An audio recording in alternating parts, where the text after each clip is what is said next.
From the New York Times, I'm Michael Bavaro. This is The Daily.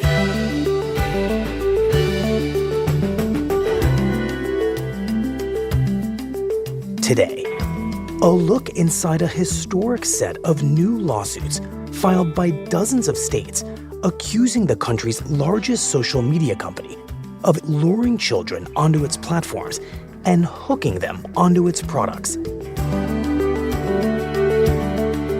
My colleague, Natasha Singer, has been reviewing the state's evidence and trying to understand the long-term strategy behind the lawsuits.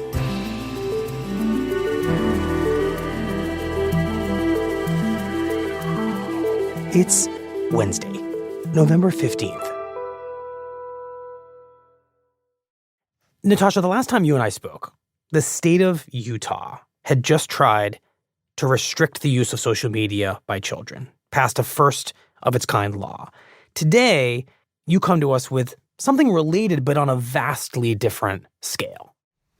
Right. When we were talking about Utah, it was a single state trying to restrict social media on behalf of young people. And now what we have... Good morning, everyone. Good morning. Good morning, and thank you for joining me today. There is a youth mental health crisis in America. And we need to act. Is dozens of states banding together. So today, myself and 42 other attorney generals across this nation are announcing collective action in states. A kind of astonishing coalition of red states like Texas and Tennessee and blue liberal states like Massachusetts. Today, my office has filed a lawsuit against Meta Platforms Inc. Incorporated, the company formerly known as Facebook, for knowingly harming the mental health of young social media users. Coming together to sue Meta, which is the social media giant, as you know, that owns Instagram and Facebook and WhatsApp. Right. I do very much see this as a public health crisis in the same way that tobacco was. And the scale of this investigation, the way the states are banding together to investigate and the kind of parallel lawsuits they filed is right out of the big tobacco playbook. Meta has been allowed to addict our children to a product that interferes with their mental and physical health. So from the point of view of the attorneys general, they have said they view the case against Meta as a case about severe health harms and hazards to young people in the same way that states viewed the health hazards and harms to young people with cigarettes or Juul or opioids.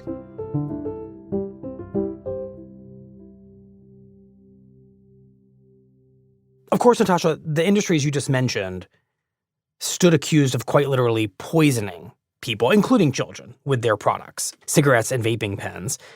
Meta is a technology company, so does the parallel to those industries kind of end there? So I think the answer to your question is both yes and no. Technology is different, and the question of whether social media is addictive at the heart of this case will have to be proven. It's not clear, right? So the methodology the states are using, all coming together to sue one company, is similar. The content is different. Like big tobacco, it's hard to say anything good about.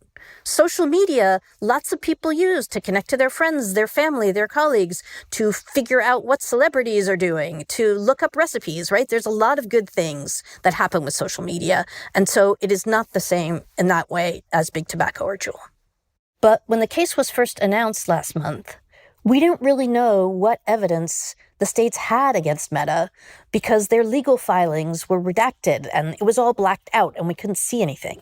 But since then, the Massachusetts Attorney General has gotten that state's complaint unsealed. And that gave us a much better sense not only of the Massachusetts case, but of similar cases that attorneys general in other states were filing. Right. So I want to better understand this lawsuit that all these states are involved in. So walk us through the case, Natasha. The case has a really interesting backstory. It starts in the fall of 2020, which is when Netflix released a really ominous docudrama called The Social Dilemma. A lot of people think Google's just a search box and Facebook's just a place to see what my friends are doing. What they don't realize is there's entire teams of engineers whose job is to use your psychology against you. And it featured former Facebook, Google, and Twitter executives warning about how social media platforms hacked users' psyches. We get rewarded by hearts, likes, thumbs up, and we conflate that with value, and we conflate it with truth. And state regulators around the country began to see the documentary. Those kids are the first generation in history that got on social media in middle school. And they began talking about how worrisome social media was for young people. How do they spend their time? They come home from school and they're on their devices. And so some of them are parents who have seen their own kids use social media, and it's personal for them. I spoke to the Attorney General of Massachusetts, Andrea Joy Campbell, and she said, look, I'm not just the Attorney General. I'm the mother of 2 young boys.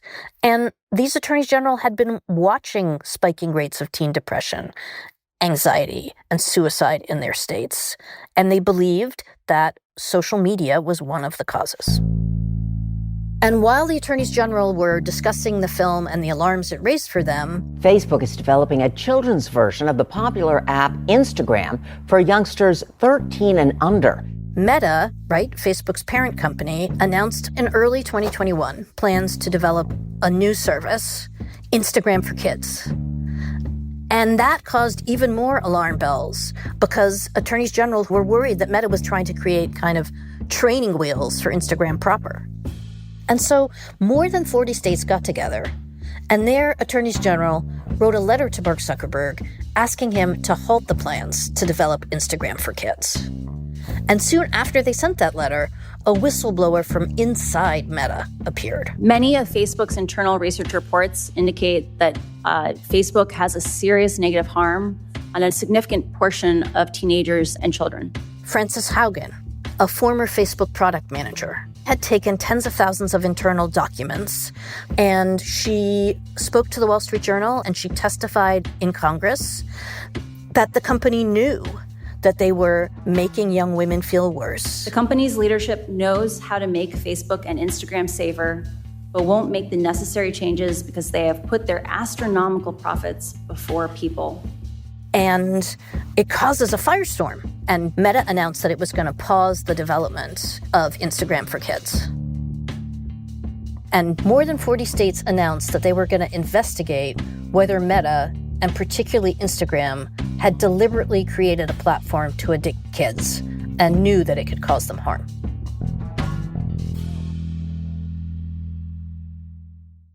So that's how we get to these lawsuits. It sounds like a slow-burning realization by these states' attorneys general that there is a problem inside Meta with Instagram and that there's something they are uniquely capable of doing about it. Exactly. And over the last 2 years, the attorneys general have amassed thousands of internal documents from Meta showing how Instagram works. And using that and also testimony from other whistleblowers, they contend they now have a really strong case in which they are accusing Meta, particularly Instagram, of deliberately designing addictive features that harm children, of lying about the harms, and also of allowing underage users under 13 on its platform. Okay, well, let's walk through those 3 claims in these lawsuits one by one. Let's start with the claim that Meta, Instagram design intentionally addictive features. What's the evidence that the lawsuits outline? You know, I think in simple terms, the attorneys general are accusing Meta, but particularly Instagram, of being an all-powerful social media slot machine that has knowingly ensnared, addicted, and harmed millions of young people. And so if you think about how a slot machine works, and some of the attorney generals have used this phrase, right? It can be endless. And so that is one of the things they say is an addictive feature, that there's no natural end for young people, that it's really, really hard to get off. Second of all, they say that Instagram bombards young people with all kinds of notifications. And if you've used Instagram, you have probably seen them. Chad just posted a new photo. Chloe has a new reel. Katie Couric's going live. Right. And so, first of all, that is a dopamine hit because you're going to see something new, right? And you instantly have to go check. Second of all, there's social pressure, right? If you don't like your friend's post fast enough, what is that going to mean? And then there's also fear of missing out, because some of those things like Instagram Live or Stories are temporal. If you don't do it now or in the next 24 hours, you're not going to see it. And so the attorneys general allege that all this stuff is by design, that these compelling features have a particularly pernicious effect on young people because it overrides their brains. Right. I mean, here I have to confess that I have lost 2 to 3 hours at a stretch on Instagram because of the very features you're describing, and I'm 44 years old. But I think we all are, right? You're scrolling down and there's this nanosecond where you're salivating in anticipation like Pavlov's dogs, and then you see something new and you get a dopamine hit. And look, there's George and Amal Clooney, right? Look, there's Khloe Kardashian's new thong. There's Lionel Messi waving his pink jersey. Things you absolutely don't need to know. Well, what are the specific claims of harm to children from all these features we're talking about? So there are 2 sets of harms, right? One is psychological. The lawsuits are not simply saying that spending all this time on Instagram is causing kids to lose sleep or take time away from school or distract from homework. What they're saying is that the features they contend are designed to addict kids cause compulsive use of Instagram. And that compulsive use can lead to increased depression among young people, increased anxiety, increased isolation and loneliness, and particularly among young women, increased dislike of their own bodies. For example, the lawsuit focuses on these cosmetic surgery and beauty filters that you can use if you're on Instagram, because you can use the filters to make your arms look thinner or your boobs look bigger or to give you a stronger chin. And there's a conversation inside Instagram that's cited in one of these lawsuits in which even Instagram executives are saying, we're actively encouraging young girls to hate their bodies with these filters. Right, because a filter like that basically encourages the people who use it to think that something is wrong and needs to be improved. Right. And apart from the mental health harms, the state lawsuits also allege that there are concrete harms that come from young people using the platforms. For example, a whistleblower recently came forward with internal company documents and said that a survey of Instagram users found that 22% of 13 to 15-year-olds said they were bullied on the platform just within the last week. He also said that about 22% of young users had said they received unwanted sexual advances, again, just within the last week.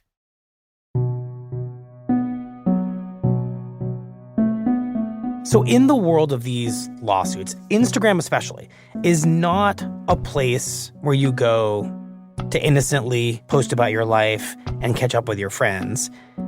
Instagram, according to this lawsuit, is an addictive product whose most popular features make it dangerous for kids. Right. That's what the lawsuits are saying. And not only that, the states are accusing Meta of knowingly concealing those harms.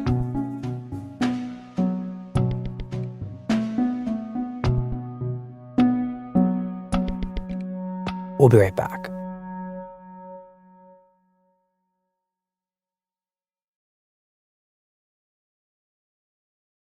Natasha, tell us more about this allegation in these lawsuits, the second of the allegations, that Meta knew Instagram was harmful to kids, but tried to hide that from the public. That's one of the really surprising things about these state complaints. They describe how the company regularly did research on teen mental health, regularly surveyed its users aged 13 to 17, and knew that they were having negative experiences and that they were experiencing harms. And yet, the complaints say, company executives from Mark Zuckerberg on down testified in Congress or gave interviews on TV saying that they cared about the well-being of their youngest users, they were doing all this work to protect them, and that the platform was safe. In other words, that they knew better than what they were saying in public about what Instagram did or didn't do to kids. They had internal evidence showing it was bad, and they'd go out and say it's not bad, or even that it's good. That's what the states contend. I'm curious, what, according to the lawsuits, did Meta do with this data it had about what its users were feeling, this data that often showed these harms? The lawsuits describe how a number of Meta employees were worried by their own internal data on their impact on teen users. And these Meta employees proposed different ways to mitigate the problems and the harms that young people were having. And yet, their proposals were often shut down by their bosses. Give us a couple examples of that. One of the internal projects was about likes. And so, according to one complaint, Meta's research found that teen users often compare their accounts to their friends. And when they see other people getting more validation, it's kind of a negative comparison.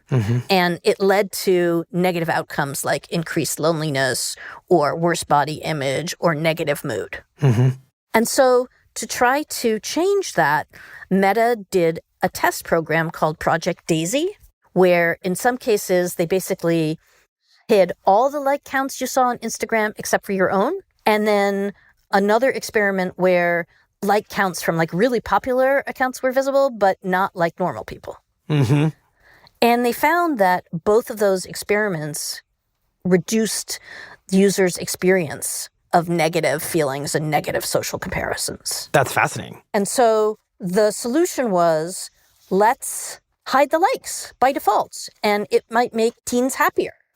And around 2020, Meta executives did this whole publicity tour saying that they were going to put this into effect. But ultimately, Meta did not take away the likes. And why not? That's a really important question that the complaints don't directly answer. The implication in the lawsuits is that there was a profit motive for not taking the likes away.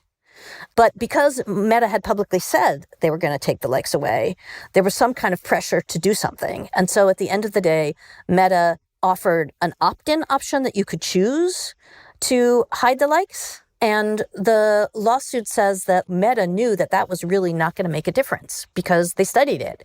And they found that if you offered people the chance to hide their like counts, less than 1% of people would do it. But if it was opt-out by default, 35% would leave the like counts hidden. And so basically the allegation is that here was something easy that Meta could have done to reduce social anxiety for teens, and they chose not to do it. Do we get a sense from these lawsuits of who at the company is blocking these efforts to make Instagram better, safer for kids? Yes, we do.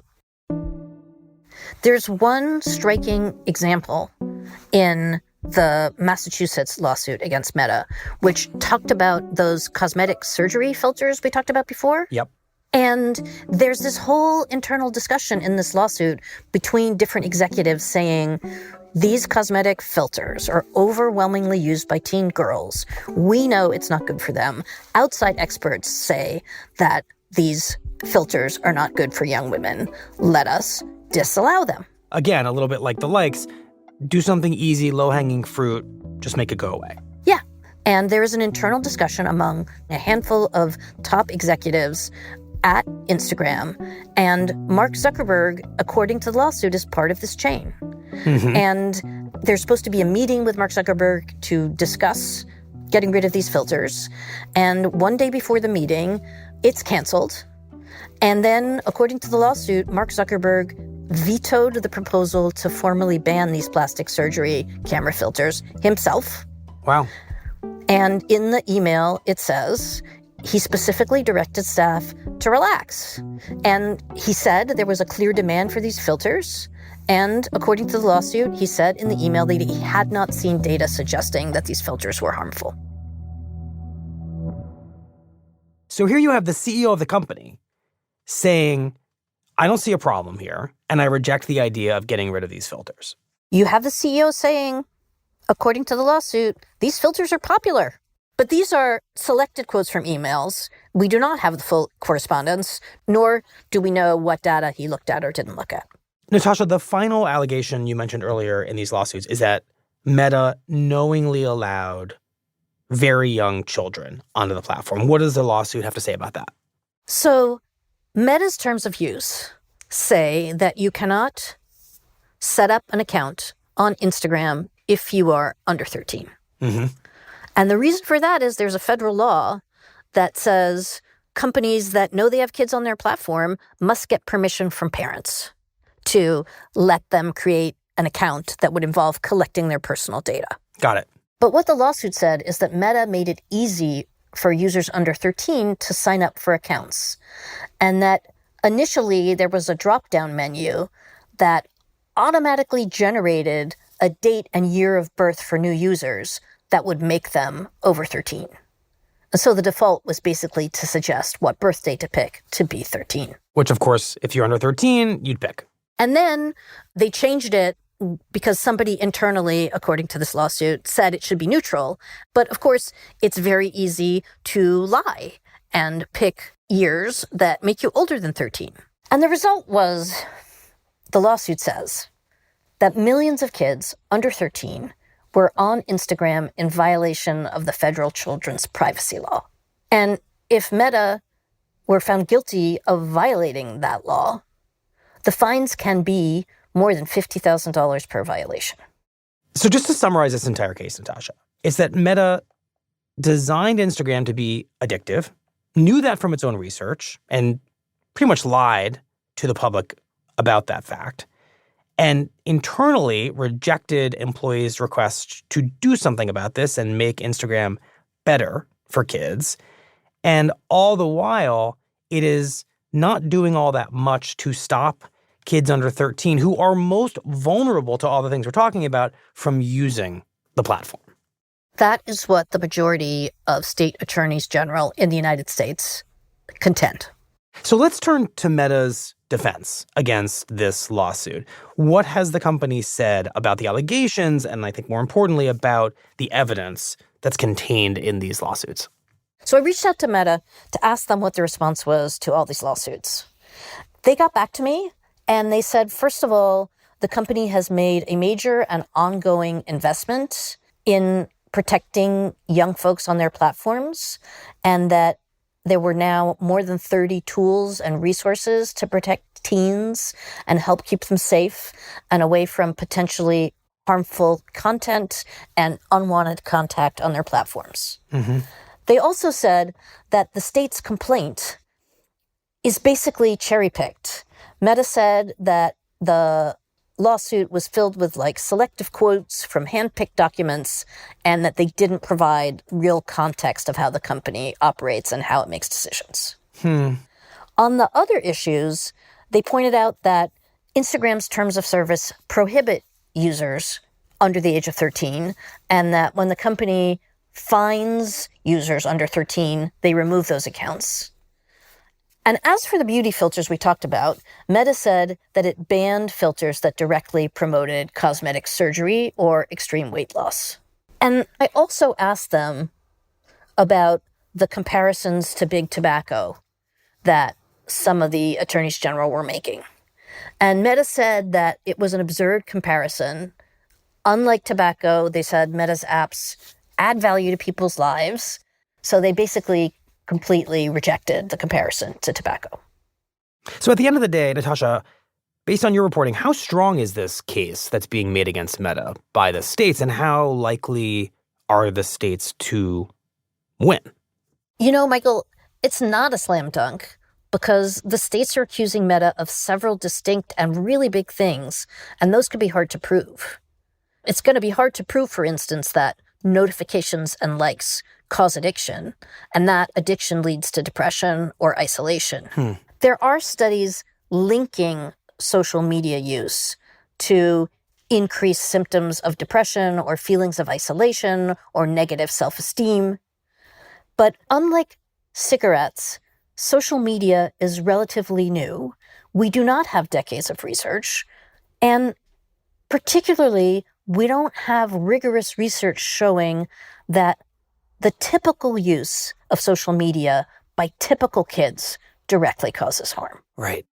But there are larger legal issues at play here, including Section 230, which is part of the Communications Decency Act. And in simple terms, that provision generally allows digital services like Instagram to curate speech and content any way they like and not be held liable. So you could see in these lawsuits from the states that they're carefully trying to avoid talking about content. They're talking about tools like algorithms. But social media companies have argued that they're entitled under the Section 230 to curate content as they see fit. Interesting. And that the algorithms do that curation, and therefore the companies are not liable for the content. Okay, I want to just for a moment, Natasha, ask us to put ourselves in Meta's headspace, because we've been spending so much time talking about the state's case, the state's evidence, the state's worries about what Meta's doing.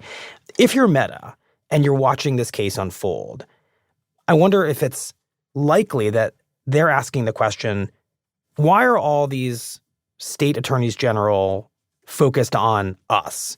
We're not the only social media platform out there where all this stuff is happening. There's TikTok, there's Snapchat, there's many others. So are they feeling a little bit kind of picked on?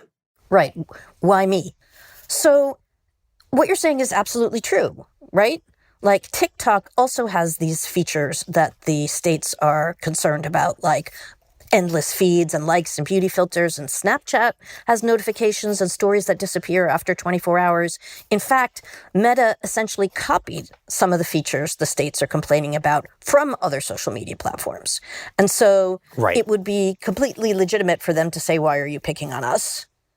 Except that the states are not only picking on Instagram.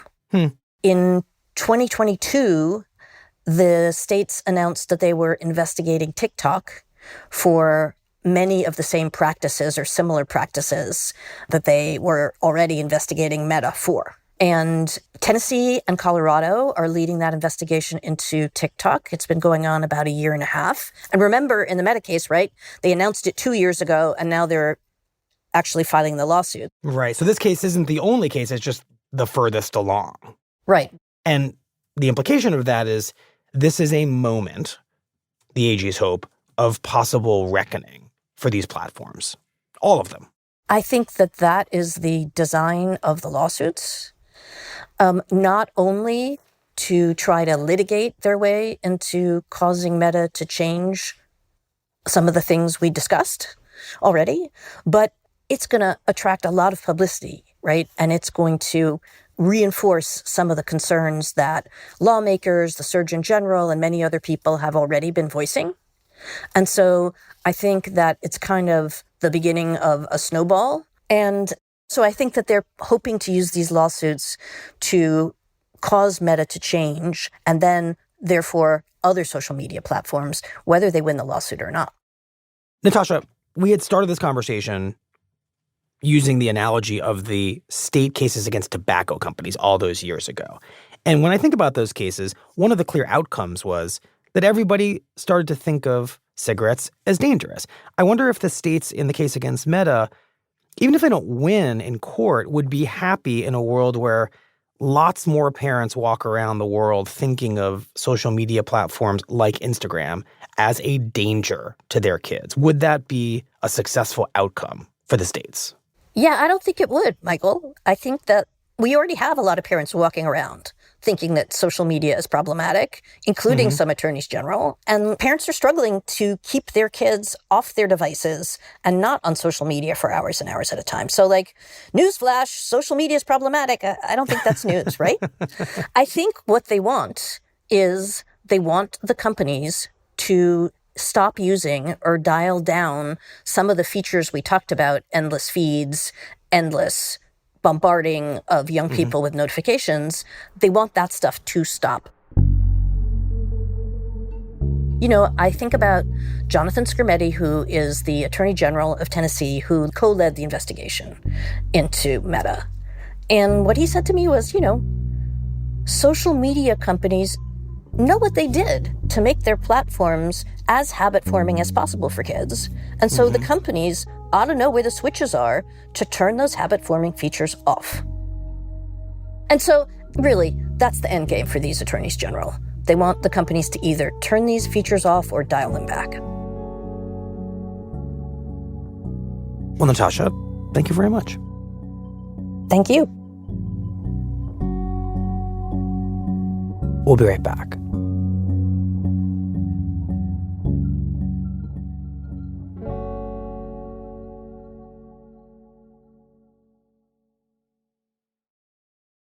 Here's what else you need to know today. Look at what Hamas is holding inside the hospital. These are explosives. These are vests with explosives. We have hand grenades, Kalashnikovs, and then we have the RPGs. On Tuesday, Israel released a pair of videos that it said were recorded from inside Gaza's main children's hospital that showed weapons and explosives purportedly stockpiled there by Hamas. This is Hamas firing RPGs for hospitals. The world has to understand who is Israel fighting against. Israel shared the videos to press its case that Hamas is using hospitals as cover for its military operations and to justify Israel's operations aimed at evacuating the hospitals, which have sparked outrage. Gaza's health ministry, which is run by Hamas, denied nearly every Israeli claim in the video. But the health ministry acknowledged that the footage was taken from inside Gaza's main children's hospital. And on Tuesday afternoon, the Biden administration said that U.S. intelligence sources had information supporting Israel's claims. And a temporary spending bill that would avert a government shutdown at the end of the week was adopted by the Republican-controlled House after more than 200 Democrats crossed party lines to back it. The bill was seen as a major test of the new House Speaker, Mike Johnson, who chose keeping the government open over pleasing his party's far right. The bill, which would fund some government departments until mid-January and the rest of the government through early February, did not include the spending cuts that conservatives had demanded, prompting more than 90 of them to vote against it. Today's episode was produced by Alex Stern, Will Reed, and Carlos Prieto, with help from Stella Tan. It was edited by John Ketchum, with help from Michael Benoit. Contains original music by Marian Lozano and Dan Powell, and was engineered by Alyssa Moxley. Our theme music is by Jim Runberg and Ben Landsberg of Wonderly.